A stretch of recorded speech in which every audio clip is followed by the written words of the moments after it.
అంటే గురువుని పరబ్రహ్మ అంటాము. ఆ తర్వాత ఒక దైవంతో పోల్చే వృత్తి ఏదైనా ఉంది అంటే అది క్యాన్సర్ చాలా సెన్సిటివ్ ఇష్యూ ఉంటుంది. సో వాళ్ళకి ఎడ్యుకేటివ్ వీడియోస్ కాబట్టి చాలా ఇన్ఫర్మేషన్ ఉంటుంది. అంటే నేర్చుకోవాలని ఆసక్తి ఉంటే ఈ వీడియోస్ కానీ డీటెయిల్డ్గా వాళ్ళు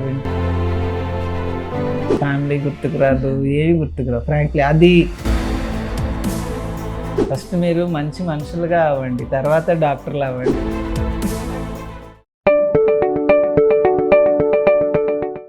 నమస్తే. ఎప్పుడు ఎడ్యుకేషనల్ వీడియోస్ తోటే ఎక్కువగా లైట్ ఆన్ క్యాన్సర్ ఛానల్ తోటి మేము ముందుకు వస్తూ ఉంటాము. ఇవాళ సంథింగ్ లిటిల్ స్పెషల్. ఏంటి అంటే మేము 2000 సబ్స్క్రైబర్స్ కంప్లీట్ చేసుకున్నాము. Everything is so special for us అనమాట. 2000 సబ్స్క్రైబర్స్ అంటే ఏదో వాళ్ళు సబ్స్క్రైబర్స్ అలా కాదు. It's like a family.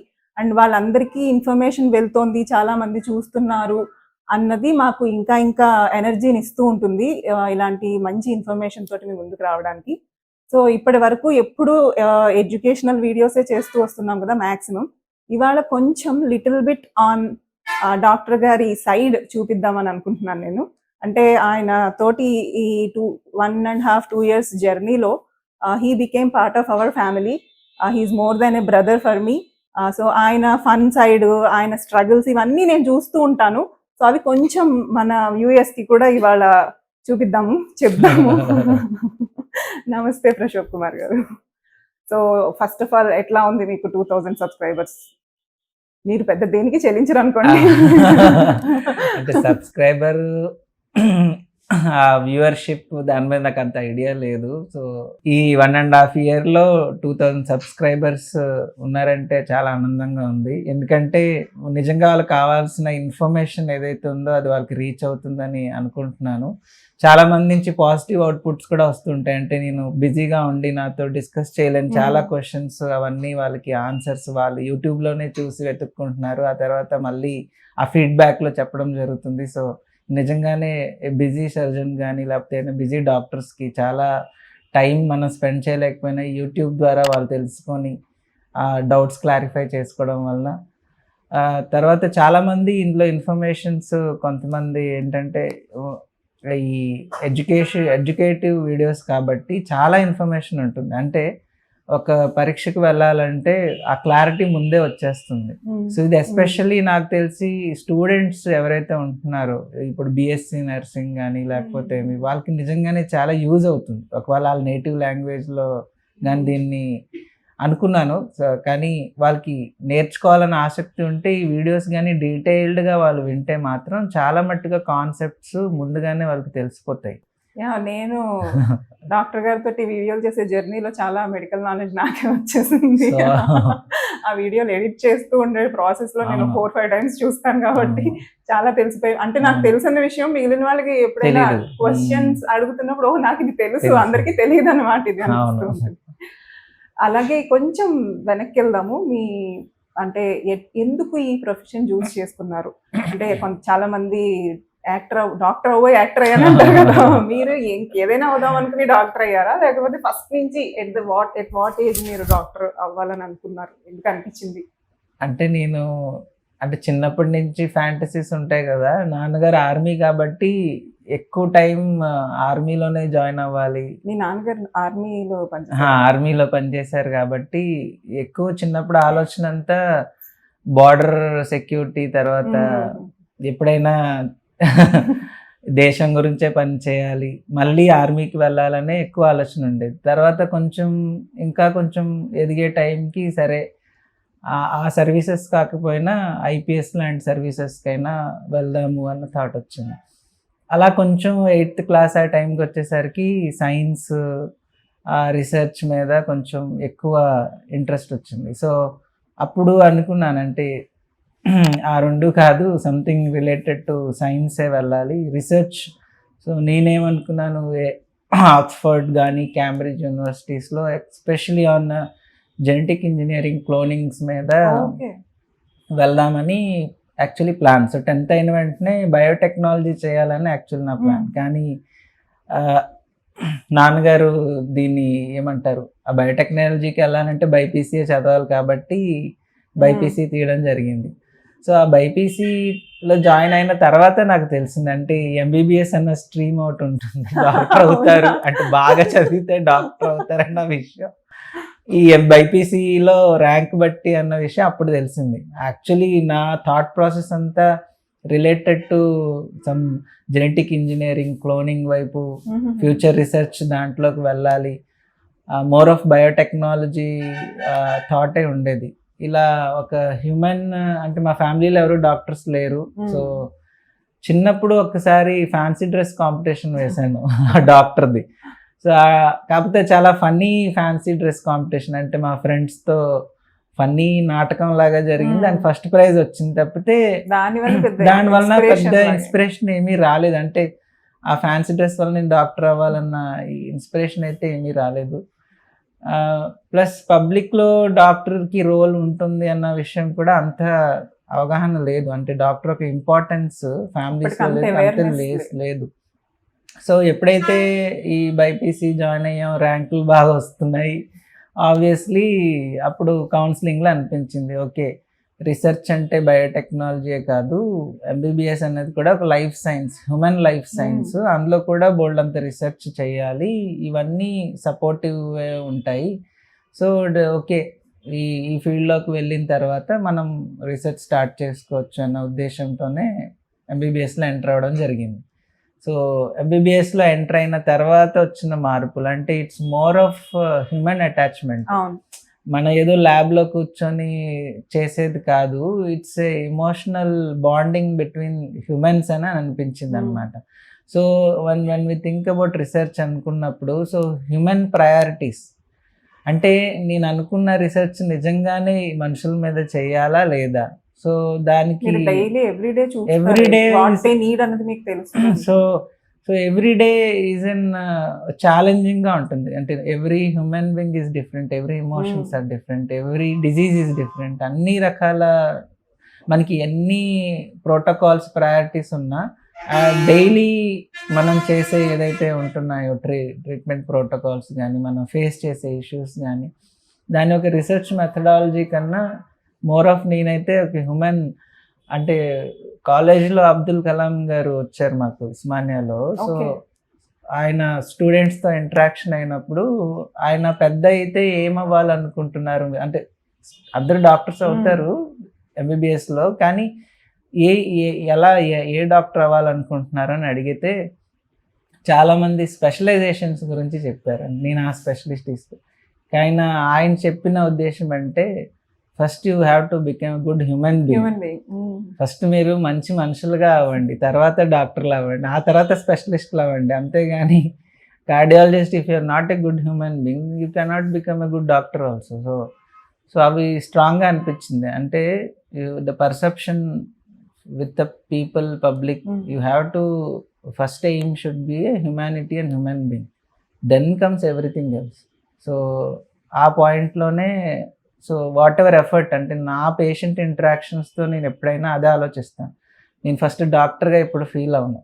నన్ను ఎవరైనా వచ్చినప్పుడు చాలా మీరు చాలా సింపుల్, అంత పెద్ద డాక్టర్ అని అంటూ ఉంటారు, బట్ నాకైతే ఇప్పుడు నేను డాక్టర్ అన్న ఫీలింగ్ ఫస్ట్ రాదు. Because I want to be a good human being first, then second I'm a doctor, third comes my specialisation, అంటే నేను అందులో స్పెషలిస్ట్గా ఉన్నాను అన్న విషయం. సో ఎవరైనా డిస్కస్ చేసినప్పుడు ఈ నా వే ఆఫ్ ఎక్స్ప్రెషన్ కానీ స్పీచ్లో ఫస్ట్ హ్యూమన్ బీయింగ్ కిందనే ఫస్ట్ వస్తుంది ఇంట్రాక్షన్. సో డాక్టర్ కింద ఇంట్రాక్షన్ పేషెంట్కి రాదు. సో పేషెంట్కి ఇది నా ఆలోచన తెలిస్తే వాళ్ళకి అర్థమవుతుంది, కొంతమందికి అర్థం కాకపోవచ్చు కూడా, ఎందుకంటే నా పర్సెప్షన్ ఇదేంటి డాక్టర్ది కాకుండా ఇంకేదైనా ఆలోచిస్తున్నారు అన్నట్టు కూడా ఉంటారు, ఎందుకంటే వాళ్ళకి తెలియదు వాట్ రియల్లీ. నేను ఆలోచించింది ఓవరాల్గా ఆలోచిస్తాను, అంటే ఒక డాక్టర్ ట్రీట్మెంట్ పరంగా ఆలోచించిన వాళ్ళ బ్యాక్గ్రౌండ్, వాళ్ళ అఫోర్డబిలిటీ, వాళ్ళ స్టేటస్ ఏంటి, వాళ్ళ మైండ్ సెట్ ఏంటి, అంటే వాళ్ళ ప్లేస్లో నేనుంటే అలా ఆలోచిస్తాం, ఇవన్నీ కూడా I take into considerations. So it's only disease treatment కాదు, it's overall treatment. So next MBBS పూర్తయి నాకు కావాల్సిన స్పెషలైజేషన్లో ఫస్ట్ పీడియాట్రిక్స్ అనుకున్నాను, చిన్నపిల్లలు, కానీ నేను టూ సెన్సిటివ్ అనమాట కిడ్స్కి. సో తర్వాత సర్జరీ వైపు వెళ్దాం అనుకున్నాను. ఎందుకంటే life saving procedures only surgery చేసే ఒక స్కిల్ ద్వారానే అవుతుందని అర్థమైంది. అంటే మెడిసిన్స్ ఎవరైనా ఇవ్వచ్చు కానీ ఈ స్కిల్. సో ఈ స్కిల్ గెయిన్ చేయాలని సర్జన్ అయ్యాను. సర్జన్ అయిన తర్వాత కూడా ఆంకాలజీ ఎందుకు అనుకున్నాను. యాక్చువల్లీ ఎంబీబీఎస్ అయిపోయిన తర్వాత ఆంకాలజీ అన్న బ్రాంచ్ ఉన్న విషయం కూడా నాకు తెలియదు అసలు. జనరల్ సర్జరీ జాయిన్ అయిన తర్వాత నేను ఒక మెడికల్ కాలేజ్లో ఉన్నప్పుడు ఒక కట్ థ్రోట్ ఇంజరీ అనమాట. అంటే మొత్తం ఇదన్నీ కట్ అయిపోయినప్పుడు ఆ కేస్ని హ్యాండిల్ చేయడానికి ఒక ఆంకాలజిస్ట్ వచ్చారనమాట. సో అప్పుడు అనిపించింది ఓకే, ఆంకాలజిస్ట్ వస్తే కానీ దీనికి ట్రీట్మెంట్ జరగదని. అంటే ఆయన మొత్తం ఈ వెజల్స్ రిపేర్ చేసి హోల్ పెట్టి ఆ ప్రాణాన్ని కాపాడారనమాట. అంటే నేను చూస్ చేసుకున్న బ్రాంచ్ సర్జరీ ఎందుకు, ఒక ప్రాణం కాపాడడానికి. అప్పుడు జనరల్ సర్జన్ నేను చూసుకున్న బ్రాంచే కాపాడడానికి కదా, నా స్కిల్ ఒకరిని కాపాడడానికి. ఆ స్కిల్ ఆ ఆంకాలజీ బ్రాంచ్కి ఉంది అని తెలిసిన తర్వాత నా మైండ్ సెట్ అంతా ఆంకాలజీ మీదకి వెళ్ళింది. అంటే నేను స్కిల్, ట్రీట్మెంట్, సేవింగ్ అనే వెళ్ళాను. ట్విస్ట్ ఏంటంటే నాకు ర్యాంక్ వచ్చి ఫస్ట్ డే ఆఫ్ పోస్టింగ్లోనే నేను స్టేజ్ 4 క్యాన్సర్, ఒక యంగ్ బాయ్ 12 years యంగ్ బాయ్ని అడ్మిట్ చేసుకున్నారు మా జిప్మర్లో మా కన్సల్టెంట్. స్టేజ్ 4 సర్జరీ చేద్దాం కాపాడదామని అడ్మిట్ చేసాం. సో మేమంతా అప్పుడే, అది ఫస్ట్ డే పోస్టింగ్ అది, మొత్తం ఐసీయూలో అబ్బాయిని ప్రిపేర్ చేస్తున్నాం సర్జరీకి. కానీ ఆ అబ్బాయికి ఎంత ఎక్స్టెన్సివ్ డిజీజ్ అంటే సర్జరీ చేస్తే చనిపోతాడు. అందరూ కార్డియాలజిస్ట్ చెప్పేశారు, సిటీ సర్జన్ చెప్పేశారు, జనరల్ సర్జన్ చూశారు, ఒక 10 మంది జిప్మర్లో ట్యూమర్ బోర్డులో అందరూ వచ్చి చూసి ఈయనేమీ చేయలేము అని డిక్లేర్ చేసేసారు. సో అప్పుడు అదేంటి, నేను కాపాడడానికి కదా జాయిన్ అయ్యాను, ఏమీ చేయలేకపోతున్నాం అన్న ఆ రోజు నా డ్యూటీ. సో ఏమీ చేయలేకపోతున్నాం, ఇంకా ఒక టర్మ్ ఉంటుందన్నమాట. అంటే ఇంకా వాట్ ఎవర్ సపోర్టివ్ కేర్ అంతే ఇవ్వాలి. సర్జరీకి వెళ్తే మాత్రం ఆన్ టేబుల్ ఎక్స్పైర్ అయిపోతారు. సో ఎంత సపోర్ట్. సో ఆ రోజు అనిపించింది ఓకే, ఆంకాలజీ తీసుకున్నాను కానీ దాని వెనకాల ఇన్ని సఫరింగ్స్ ఉన్న విషయం ఆ రోజు తెలిసింది. ఆ రోజు అంతా I was like I could save that kind of realisation. అంటే ఆంకాలజీ ఒక లైఫ్ సేవింగే కాదు, ఇందులో కొంచెం pain reduction, quality of life ఇవన్నీ కూడా ఉంటాయని ఆ రోజు తెలిసింది. సో వైద్యో నారాయణో హరి అంటారు. అంటే గురువుని పరబ్రహ్మ అంటాము. ఆ తర్వాత ఒక దైవంతో పోల్చే వృత్తి ఏదైనా ఉంది అంటే అది వైద్య వృత్తి. డాక్టర్ అనగానే దేవుడు అని అనేస్తాము. కానీ బట్ మీకు ఎవ్రీడే లైఫ్లో స్ట్రగుల్స్ కూడా ఉంటాయి కదా. అంటే దేవుడు అనేస్తారు కానీ మీరు కూడా మనిషే కదా. Doctors are also humans. ఆ రకంగా మీరు ఫేస్ చేసే స్ట్రగుల్స్, ఎక్కువగా మిమ్మల్ని మిస్అండర్స్టాండింగ్ చేసుకునే విషయాలు జనరల్ పబ్లిక్లో మీకు నోటీస్కి వచ్చినవి ఏమైనా ఉన్నాయా? కొన్నిసార్లు డిజీజ్ ఏదైతే క్యాన్సర్ చాలా సెన్సిటివ్ ఇష్యూ ఉంటుంది. సో వాళ్ళకి అది పెరిగిపోతుందనో, లేకపోతే ఆ రిపోర్ట్స్ కరెక్ట్ టైంకి రాకపోయినా కానీ, సంథింగ్ ఈ డైరెక్ట్గా నా ఇష్యూ లేకపోయినా ఈ సపోర్టింగ్ ఇష్యూస్ లైక్ రిపోర్ట్స్ టైంకి రాకపోయినా, ట్రీట్మెంట్ డిసిషన్ తీసుకోకపోయినా, సో వాళ్ళకి ఏంటంటే సింగిల్ పాయింట్, అంటే ఒక్క డాక్టరే అన్నీ చేసేయాలి, అన్నీ చెప్పేయాలి, అన్నీ క్లియర్ చేసేయాలి అన్న థాట్ ప్రాసెస్ చాలా మంది తెలియక ఉంటుంది. సో ఈ ప్రాసెస్లో మనం కన్వే చేసినా కానీ ఆ టైం పీరియడ్ని వాళ్ళు యాక్సెప్ట్ చేయలేరు. మాకు త్వరగా అయిపోవాలి, లేకపోతే క్యాన్సర్ పెరిగిపోతుంది, లేకపోతే స్ప్రెడ్ అయిపోతుంది అన్న భయం వాళ్ళకు ఉన్నప్పుడు మాత్రం చాలా మంది, అంటే మీకేం తెలీదా, మీరే ఎందుకు అడుగుతున్నారు, లేకపోతే ఇంక రాదు అని కూడా ఫీల్ అవ్వచ్చు. కానీ అల్టిమేట్గా ఇంటెన్షన్ ఏంటంటే వాళ్ళకి కరెక్ట్ ట్రీట్మెంట్ వెళ్ళాలి అని. అండ్ ఆంకాలజీ అన్నది ఒక డాక్టర్ పైన డిపెండ్ అయింది కాదు, ఇది it's a collective effort of tumour board. So ఈ ఒపీనియన్ లేనిదే మనం ఏం చేసినా కానీ అది వాళ్ళకి ప్రాబ్లం, వాళ్ళకి హాని జరుగుతుంది. ఆ విషయం వాళ్ళకి తెలియక వాళ్ళని మిస్అండర్స్టాండ్ చేసి మళ్ళీ మల్టిపుల్ ఒపీనియన్స్ అయిపోతూ ఉంటాయి. కరెక్ట్ ట్రాక్లో కూడా ఉండే సిచ్యువేషన్లు ఉండవు. ఇవన్నిటి కానీ ఎమోషనల్గా వాళ్ళంతా అలజడిలో ఉంటారు కదా. సో ఫాస్ట్ డిసిషన్స్ తీసేసుకుంటారు, స్టేబుల్ మైండ్ సెట్లో ఉండరు. సో ఈ ప్రక్రియలో వాళ్ళు ఖచ్చితంగా నేను నా టైప్ నుంచి డిసిషన్ లేట్ అయినా కానీ లేకపోతే రిపోర్ట్స్ లేట్ అయినప్పుడు వాళ్ళకి అనిపించవచ్చు ఈ డాక్టర్ గారు ఈ చేయలేకపోతున్నారేమో అని. అలాగే మీరు ఇందాక కాలేజ్లో ఎంత నేర్చుకున్నాను, before becoming a actual doctor చాలా నేర్చుకునే వస్తారు. అవును. కానీ మీరు ఇందాక చెప్పినట్టే ఈ profession it's like everyday, it's like new అవును. పీపుల్. మీరు చాలా కొత్త మనుషుల్ని మీట్ చేస్తుంటారు. వాళ్ళ లైఫ్ అంతా వేరే వేరేగా ఉంటుంది. ఈ జర్నీలో మీరు as a doctor like 12 years of experience కదండి. ఈ 12 yearsలో మీరు యాజ్ ఎ హ్యూమన్ బీయింగ్ నేర్చుకున్నవి ఏమైనా ఉన్నాయా? న్యాచురల్గానే హ్యూమన్ బీయింగ్స్ ఎప్పుడైతే ఇంటరాక్షన్ ఉంటుందో వి ఆల్వేస్ ఫీల్ గుడ్. ఏంటి ఎవరైనా బాగా రికవర్ అవుతున్నా లేకపోతే వాళ్ళ జర్నీ ఎవరైనా షేర్ చేసుకున్నా వి ఫీల్ గుడ్. అంటే వాళ్ళు మన ఒక part of the member or part of family లాగా ఫీడ్బ్యాక్ ఇస్తుంటారు కొంతమంది. సో అది మంచి అయినా చెడైనా, ఇప్పుడు క్యాన్సర్ నిజంగా అందరికీ మంచి చేయాలని లేదు. కొంతమంది బయాలజీ బాగాలేకపోతే కానీ వాళ్ళు ఫీడ్బ్యాక్ ఇస్తారు. ఓకే, ఇన్న రోజుల్లో వి ఫెల్ట్ హ్యాపీ ఆర్ ఉన్నన్న రోజులైనా we could spend some time అన్న కొంతమంది బాండింగ్స్తో నిజంగానే ఇట్ గివ్స్ గుడ్ ఫీడ్బ్యాక్ అనమాట. అంటే డాక్టర్ గారు మీరు చూశారు, మీరు చెప్పిన టైం లైన్ వరకు ఆయన హ్యాపీగా సర్వైవ్ అయ్యారు. సో అలా చెప్పినప్పుడు నిజంగానే we feel okay, satisfaction. Like నేను వాళ్ళకి కరెక్ట్గా గైడ్ చేశాను. ఇన్ స్పైట్ ఆఫ్ డిమైజ్ అయినా కానీ they could prepare their things. అంటే వాళ్ళకి ఏమేమి చేయాలో ఆ బాధ్యతలన్నీ వాళ్ళు నిర్వహించుకొని they felt that palliative or supportive care whatever it is వాళ్ళు రీచ్ అవ్వగలిగారు.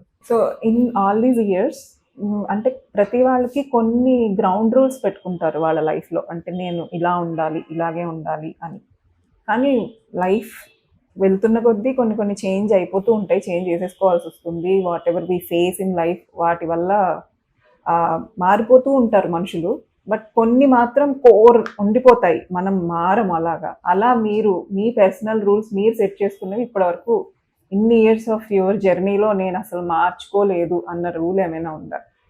ప్రయారిటీస్ అయితే దేనికి ఇవ్వాలి అన్నది నేను అది బాగా ఫిక్స్ అయ్యి ఉంటున్నది. నేను అది ఎప్పుడు మార్చుకోను. సో నేనేనా ఒక్కసారి ఫిక్స్ అయ్యాను అంటే ఆ ప్రయారిటీస్ ఎలాంటి సిచ్యువేషన్లో అయినా నేను మార్చుకోను. It may take some time but I stick on to it. అంటే సేమ్ ఇది ఎలా అయితే రిసెర్చ్ మెథడాలజీలో చిన్నప్పుడు చెప్పేవారు. ఇప్పుడు ఒక సైంటిస్ట్ మేడం క్యూరీ అనుకున్నారు, లేకపోతే ఐన్స్టీన్ అని తీసుకున్నాం అనుకోండి, వాళ్ళ థాట్కి స్టిక్ అయి ఉన్నారు. అది ఎన్నేళ్ళు పట్టింది అనేది వాళ్ళు పట్టించుకోలేదు. So I stick to it అనమాట. నేను ఏదైనా ఒకటి అనుకున్నాను లేకపోతే ఏదైనా చేయాలి అనుకున్నది నాకు ఒక కోర్. ఎలాంటి సిచ్యువేషన్లో ఎలాంటి పరిస్థితుల్లో ఉన్నా ఆయన ఎవరు చేంజ్, నేను మారను. So I stick on to it. Maybe అది ఇయర్స్ పట్టచ్చు, మేబీ అది అవ్వకపోవచ్చు, but I stick on to it. బ్యాక్గ్రౌండ్లో నడుస్తూ ఉంటుంది అది. అంటే ఇంకా అవదు అని గివ్ అప్ అస్సలు I never give up. So ఇది ఒక పాజిటివ్ పాయింట్ యాక్చువల్. చాలా మంది కాలేజ్లో కూడా అంటూ ఉంటారు, అంటే మరీ అందరిలాగా డిస్కరేజ్ చేసే వాళ్ళు కూడా చాలా మంది. థాట్స్ మనం షేర్ చేస్తాం. నేను యాక్చువల్గా జనరల్ సర్జరీలో ఈ ఏదైతే ర్యాంక్ ఉంటుంది కదా, ఫస్ట్ ర్యాంక్ రావాలి, ఫస్ట్ ర్యాంక్ వస్తేనే సీట్ వస్తుందని చాలా మంది, నువ్వైనా పెద్ద తోపు తురుమువా, నీకు ఎలా వచ్చేస్తుంది. ఈవెన్ వైవా ఏదైతే జనరల్ సర్జరీ ఫైనల్ ఎగ్జామ్స్లో కూడా నేను యాక్చువల్లీ ఆంకాలజీ రిలేటెడ్ సబ్జెక్ట్ చదివేవాడిని అనమాట. చదివేటప్పుడు వాళ్ళకి ఓవర్ అనిపించింది, ఈడు ఓవర్ యాక్షన్ చేస్తున్నాడు, జనరల్ సర్జరీ చదవకుండా ఆంకాలజీ పుస్తకాలు పట్టుకొని తిరుగుతున్నాడని వాళ్ళకి అనిపించుండొచ్చు. అంటే బ్యాక్గ్రౌండ్లో నాకున్న ఏదైతే థాట్ ప్రాసెస్ ఉందో అది ఫిక్స్డ్ థాట్ ప్రాసెస్. దీన్ని అది మార్చుకోను, ఎప్పుడు మార్చుకోను. రీచ్ అయ్యేదాకా I stick on to it. నాకు అప్పుడు ఏమి గుర్తుకు రావు, ఫ్యామిలీ గుర్తుకు రాదు, ఏమి గుర్తుకు రావు ఫ్రాంక్లీ. అది ఒక పరంగా ఫ్యామిలీకి కొంచెం అది లాసే. అంటే వీడు పట్టించుకోడు, వీడు పనిలో వీడు ఉంటాడు, అది సమాజం కూడా అనుకోవచ్చు, సొసైటీ కూడా అనుకోవచ్చు, వీడు రెక్లెస్గా ఉంటాడు. ఇప్పుడున్న సిచ్యువేషన్లో కూడా నాకు ఫిక్స్డ్ థాట్ ఉండొచ్చు, అంటే కొలీగ్స్కి అనిపించవచ్చు. అంటే నాకేదో మైండ్లో ప్రాసెస్ ఉంటుంది. సో ఆ టైంలో వాళ్ళతో ఇంటరాక్ట్ చేయకపోయి ఉండొచ్చు, నేను వాళ్ళని విష్ చేయకపోయి ఉండొచ్చు. సో ఆ ప్రాసెస్లో వీడు పొగరు అనుకోవచ్చు, లేకపోతే ఏదైనా అనుకోవచ్చు. బట్ మీ కానీ ఫోకస్ కానీ నా ఫోకస్ దాని మీద ఉంటుంది. అలాగే మీకు యాజ్ ఏ డాక్టర్ చాలా ఐడెంటిటీ ఉంటుంది బయట.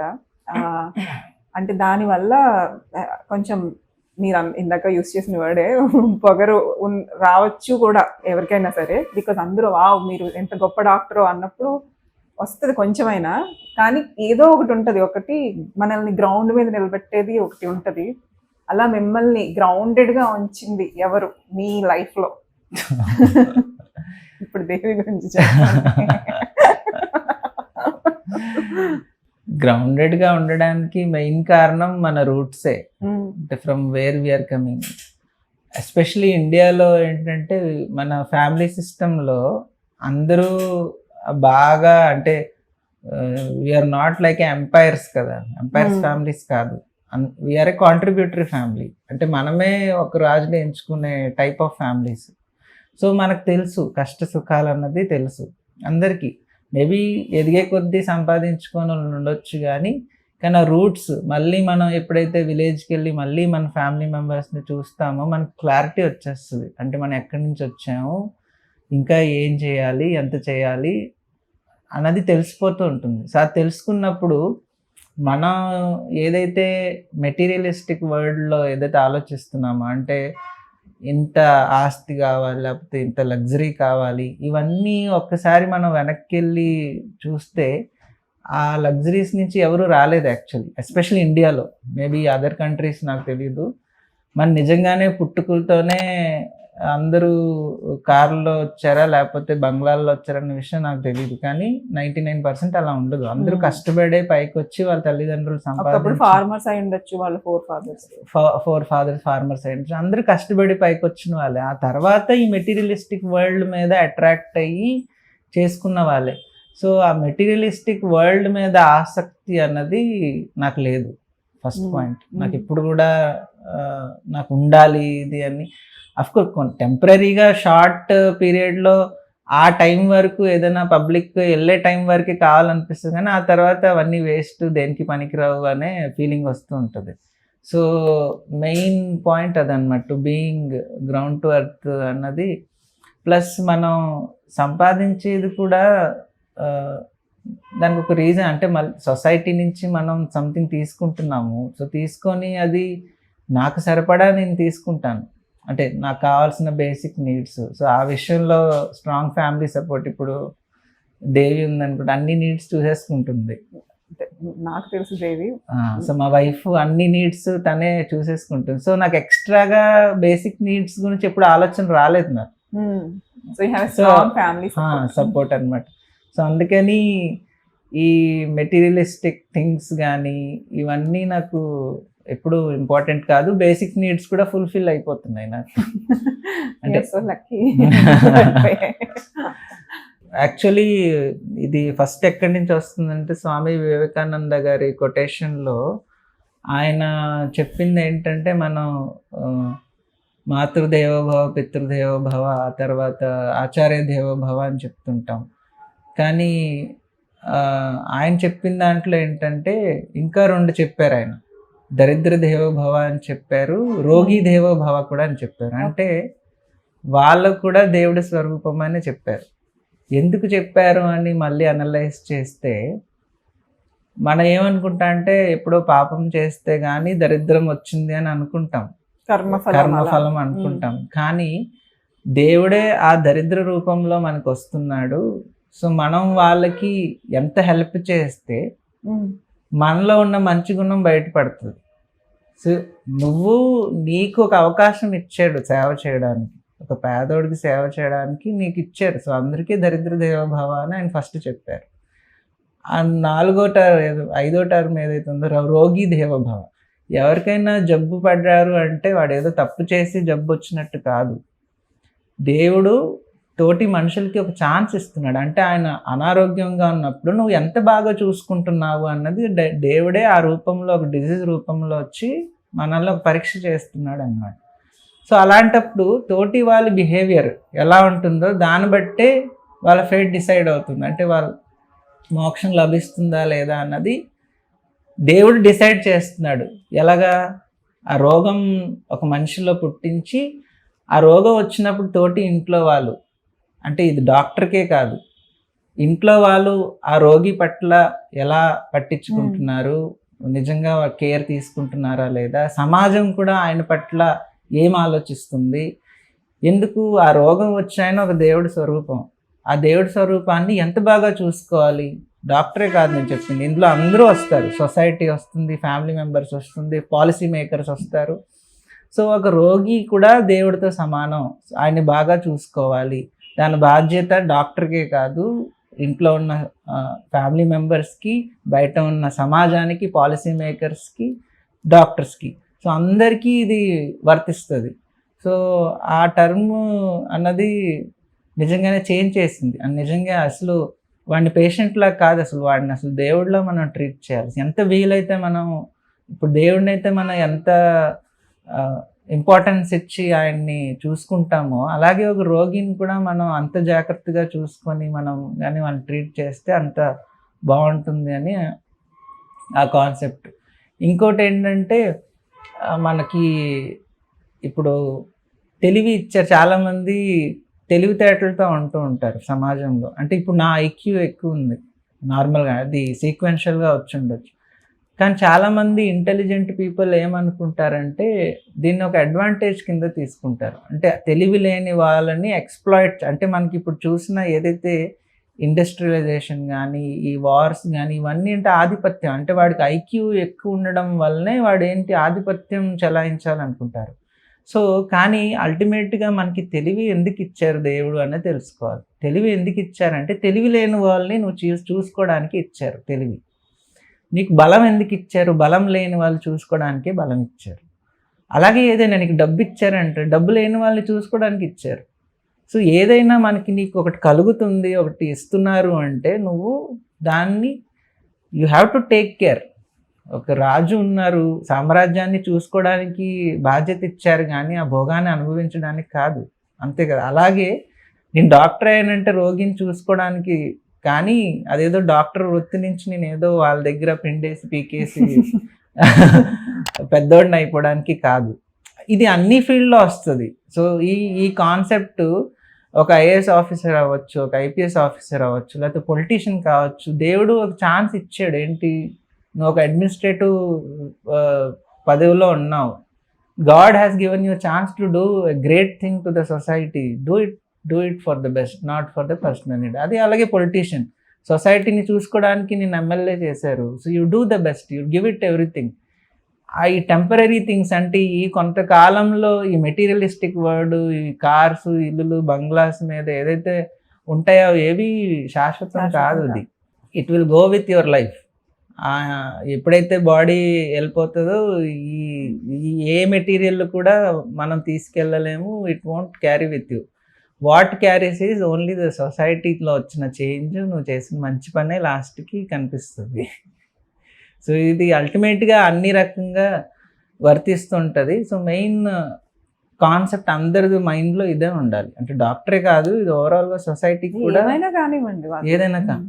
సో మీరు అన్నట్టు అదే తెలివి ఉంది అంటే తెలివి లేని వాళ్ళని ఎక్స్‌ప్లాయిట్ చేయడానికే వాడుకుంటున్న పరిస్థితి అలా ఉంది. కానీ what you said is so right.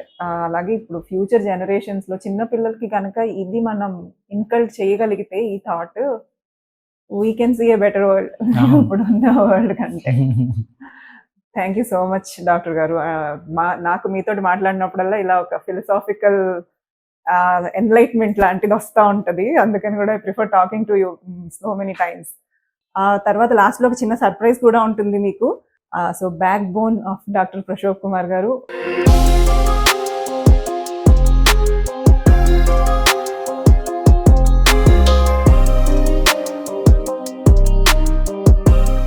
ఈ వీడియోస్ ఇట్లా వస్తున్నాయి అంటే రీజన్, పాపం వెనకాల 3వ సింహం లాగా కనపడని 4వ సింహం ఆవిడే, దేవి గారు.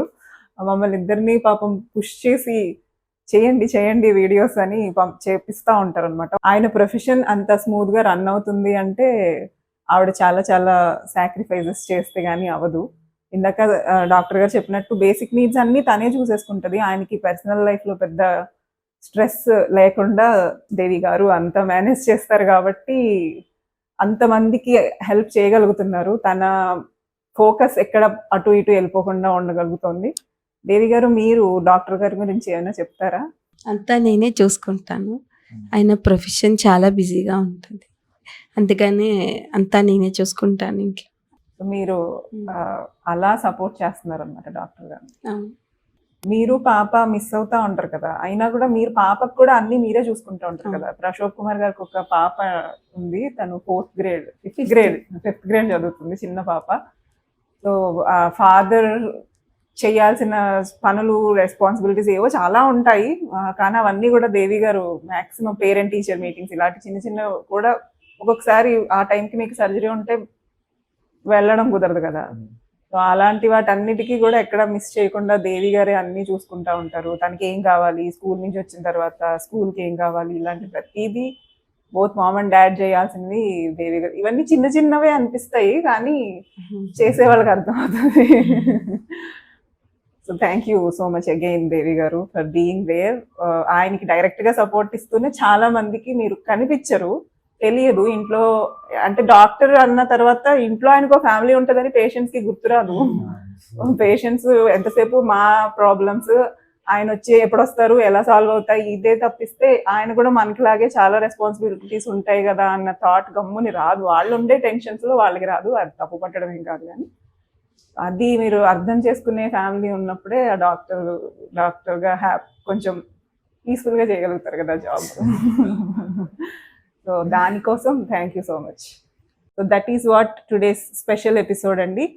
సో లైట్ ఆన్ క్యాన్సర్లో ఎప్పటిలాగే ఎడ్యుకేషనల్ వీడియోస్ వస్తూ ఉంటాయి. ఎడ్యుకేషన్ అంటే it's not like direct education, అది అందరికీ ఉపయోగపడే వీడియోస్. నిజంగా ఏమి అవసరం పడుతుంది ఒక పేషెంట్కి, నేను ఏం చెప్పలేకపోతున్నాను అన్నలాంటి టాపిక్సే తీసుకుని వీడియోస్ మేము చేస్తూ ఉంటాము.